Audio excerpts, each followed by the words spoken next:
Captain Marcus Kane pressed his palms against the cold metal of the observation deck as the Sarnathi Empire's warfleet materialized from hyperspace. 8,000 ships arranged in a perfect death formation, their biomechanical hulls gleaming like obsidian beetles against the starfield. "Sir," Communications Officer Riley's voice trembled. "They're broadcasting on all frequencies. It's a demand for unconditional surrender." Marcus closed his eyes. Earth's Colonial Defense Force consisted of exactly 43 ships, most of them converted cargo haulers with plasma cannons bolted to their hulls. Against the Sarnathi Empire, they might as well be throwing rocks at a hurricane. "Put me through to the fleet," Marcus ordered. "All ships, this is Admiral Kane. It's been an honor serving with you." The Sarnathi transmission crackled to life, filling the bridge with the chittering voice of hive mind Zexthar. "Primitive mammals of Sol 3, your species' expansion into our sacred territories ends now. Submit to biological integration or be reduced to base proteins for our young."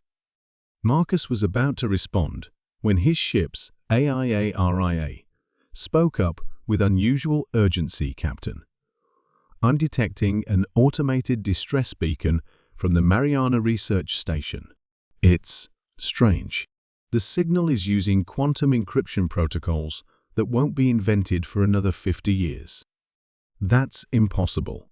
Mariana Station was abandoned in 2089 after the prototype wars." "Sir," ARIA continued, "the beacon is specifically requesting combat authorization from any ranking Earth military officer in the event of extinction-level threat. It's signed with credentials from Project Deep Strike." Marcus frowned. Project Deep Strike was a myth stories whispered in military academies about secret weapons developed during humanity's darkest hour, when they'd first encountered hostile alien life. Most historians believed it was propaganda. ARIA, respond to that beacon.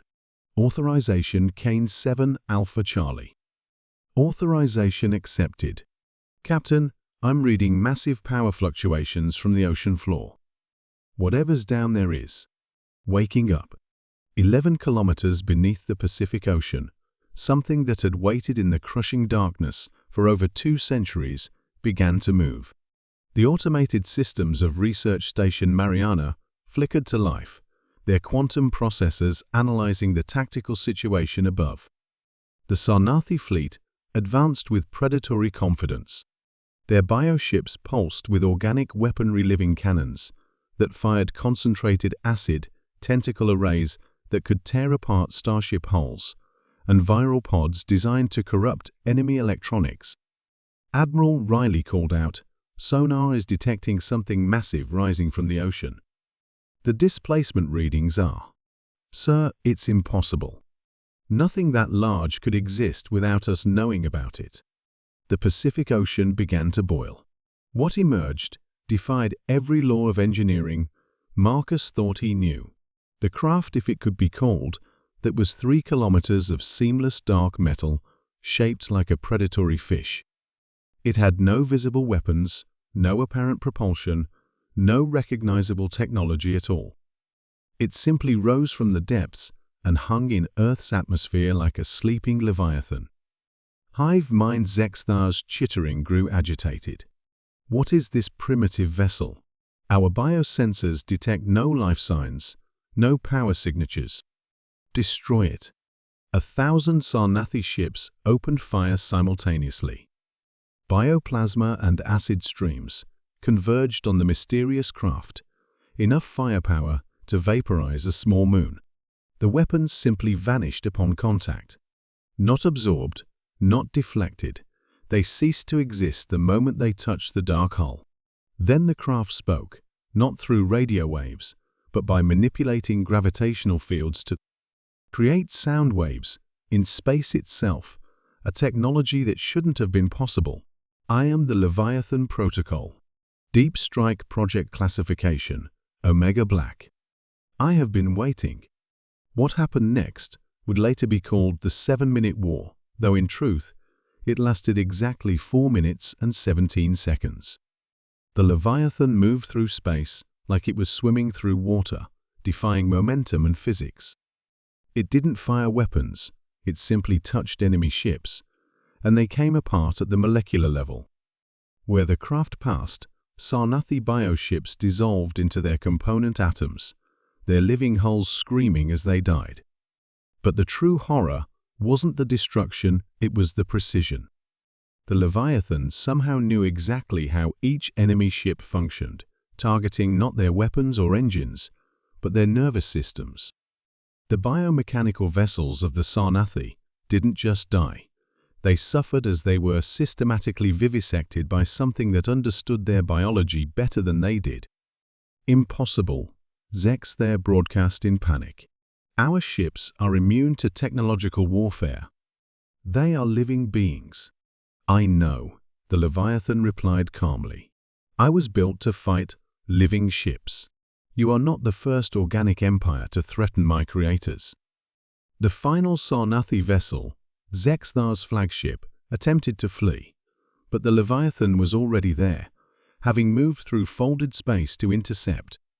The craft extended a single appendage that looked almost organic itself, touching the fleeing ship's hull. Please, Zexthar's chittering had become desperate. We yield. We surrender. The Deep Strike Protocol does not accept surrender, the Leviathan replied. It was designed for total war against total threats. You chose extinction when you threatened my creator's children.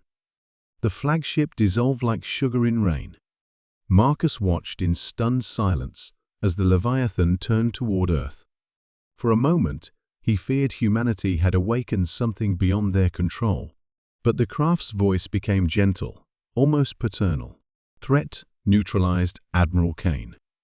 The Sarnathi Empire has been terminated. I am returning to standby mode. Earth's children are safe. Wait, Marcus called out. What are you? Who built you? I am what humanity built when they learned the universe was not empty. I am their answer to the question, what if we meet something that cannot be reasoned with? I was their gift to you, their distant children should such a time come again. The Leviathan began descending back toward the ocean. Tell them I was here, Admiral. Tell them the old protectors still watch. And tell them to be worthy of what they inherited. With that, the mysterious craft slipped beneath the Pacific waves and vanished, leaving only empty space where the Sarnathi Empire's proudest fleet had been.